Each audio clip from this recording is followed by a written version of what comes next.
if we eat something that God didn't make, we are running the risk of disease.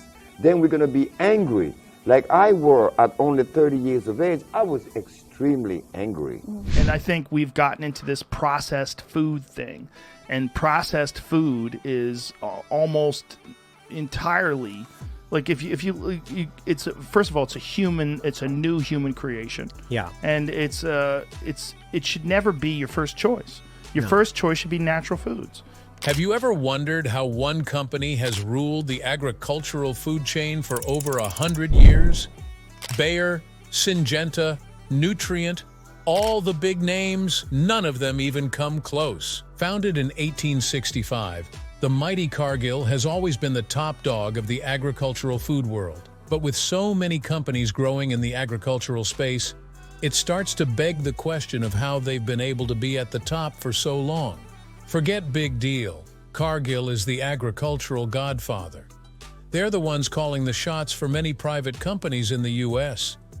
The money this company makes could feed 3 small nations and they still wouldn't even break a sweat. We're talking billions and billions of dollars. But not only have they gotten many companies on their side, they've also got a lot of us stomachs in their hands. You're probably wondering how. By being the top dog in the agricultural and food sector, they've got a lot of smaller companies and franchises around the world under their belt. You might not see their logo on your food products, but chances are every one of those food products wouldn't see the light of day without Cargill playing a role somewhere along the line. It's like a genie granting wishes, but this one gets something in return, and that is your money. What you eat, how you eat, it's all controlled by them. So let's say you ever go to the store and one of your favorite food products isn't there, then just know that Cargill is the one behind it. However, don't feel bad because you're about to find out how that food you want so much is harming your health. No need to be scared just yet, but you just might be shocked. Here's the thing, Cargill, the agricultural giant, once got their hands into an intelligence operation that even the CIA couldn't crack it. That's right, an intelligence operation by a food company. What were they up to? You see, the rise of Cargill Incorporation is not like your average rags to riches story. It was a saga of cunning consolidation and relentless absorption. They weren't just playing the game, they were rewriting the rules. This all began with William Cargill, who planted his roots in Iowa decades ago. What started as a simple grain storage facility became a silent mission to dominate the entire food chain, from seed to supper plate. William Cargill wasn't satisfied with just grain.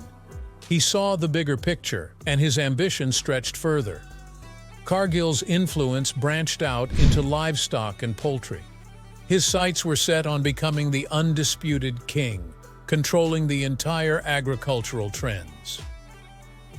Fast forward to today, and Cargill has transformed into a powerhouse, working behind the scenes with its hands in every corner of the food industry. But here's the twist. While our taste buds might enjoy what we eat, our bodies may be doing the exact opposite. And here's why. The additives and chemicals that are added to our food, which are supposed to help the food look better and keep it from spoiling quickly, might be the actual problem. We've all had that feeling. A food so delicious it seems almost unnatural. But is that just our tongue being fooled?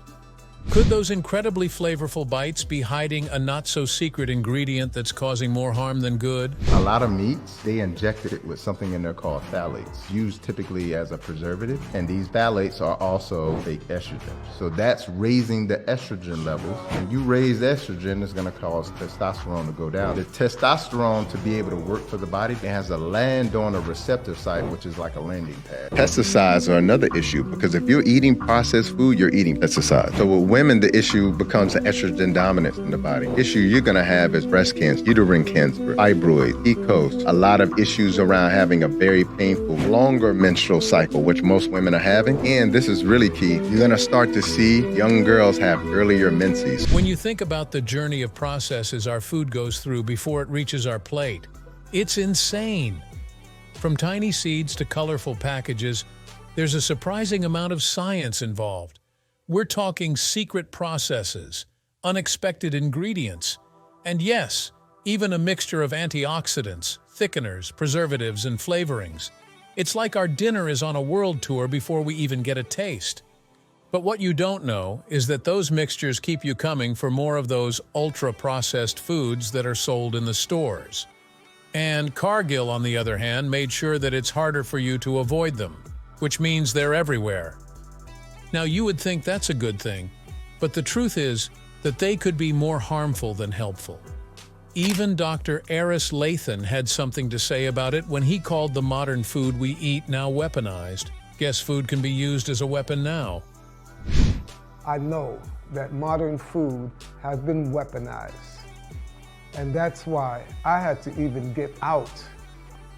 Yes. What's scary is that the way societies are getting more modernized, it's almost like there's no way to get natural food resources, which, when you think about it, just makes it harder to get the cleanest form of wholesome, nutritious food. Remember that whatever we put in our body matters. Highly processed foods can come with some serious health issues. We're talking cancer, diabetes, obesity, heart disease. The list just goes on. Studies also show that non-communicable diseases kill millions every year. Not thousands, millions. Now let's get real about Cargill, a big player in the food industry. They're all about staying ahead of the game, and keeping all those grains and seeds fresh is a big part of that. They use a mix of methods, some natural, some not so natural. Think of it like a race, fast and easy or slow and steady. But looking at the large quantities that Cargill always deals with, guess which method they would favor? Well, yeah, food safety is regulated by the FDA, but let's just imagine for a second. All those grains and seeds preserved with chemicals we don't even know existed. Yikes! Dr. Sebi wasn't wrong when he said some food feels like it comes from a lab, right? You see rice and beans and flour and cheese and meat and the starch that you eat, they all came from right here, from a laboratory. I mean, we all love those delicious bacon cheeseburgers or hot dogs fresh off the grill. But here's the thing. These meats fall under the category of ultra-processed. Now, fancy name aside, what does that mean? Chemicals, chemicals, chemicals. Nitrates, sodium phosphate. Both of these keep the meat looking fresh and juicy on the shelf, but research shows they've also been linked to some scary health problems. Did you know that processed meats like bacon, hot dogs, things of that nature, processed meats, they are considered a level 1 carcinogen? That's by the governing body that determines what is and what isn't cancerous. That means that it's in the same category with cigarettes, plutonium, and asbestos. You're never going to see a commercial or even see a warning label on those type of foods. And that's not all. Remember trans fats? That one thing everyone talks about? Those yummy snacks and pastries you love? They might be loaded with them. Trans fats are basically vegetable oils that have been chemically changed to last longer on the shelf. Unfortunately, that change isn't good for your body. Think of it as a weapon hiding in plain sight. These trans fats are very toxic to the body, they're toxic to the blood vessels, and they're toxic to the brain. Okay, so trans fat. What about artificial sweeteners? They're sugar-free but still oh so sweet. Companies like Cargill use sweeteners like aspartame to create that sugar rush. It's made with aspartic acid, an amino acid, and methanol. Sounds fancy, right? Here's the catch. Aspartame might promise 0 calories, but it doesn't promise 0 problems. Some research suggests aspartame might not be the best for our brains and nervous systems. Like that wasn't enough, some studies linked it to cancer. According to Dr. Chris Kresser, cancer can feed on sugar, fatty acids, or amino acids, and aspartame combines all three. Talk about the worst ultimate combo, but there's still more. Cargill has a lot of delicious products. You know, burgers, pizzas, breads, snacks, the yummy stuff. A lot of them are made with white flour. Here's the problem. All that processing and refining just strips the good stuff out of the flour. The result? It can mess with your insulin levels, as Dr. Robert Lustig said here. Well, we know that insulin blocks leptin signaling.